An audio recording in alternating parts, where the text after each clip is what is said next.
we don't know a lot of the stuff that they were doing, because nearly every atrocity that was committed in Iraq and Afghanistan by the US military was denied and covered up until it got to the point that the US military couldn't do it. And that's their ethos. I mean, I remember in the book, we reference actually an article you wrote with Layla Al-Avrian about the conduct of the US troops and about how carefree they were with just shooting civilians and shooting anyone on sight.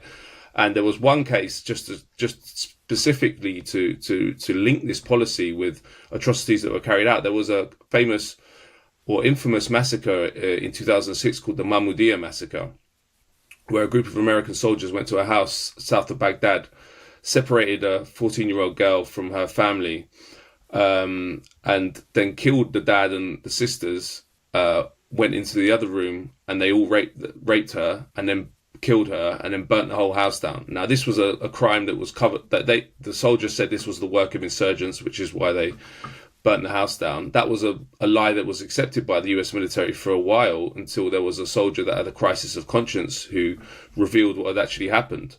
And who was the leader of that massacre? A guy called Stephen D. Green. And he'd got into the US military during the War on Terror through the Moral Waiver Program. He had convictions for stuff that would previously have not allowed him to serve. So that's just a taste of what impact this had on the occupied population. So it's a two-front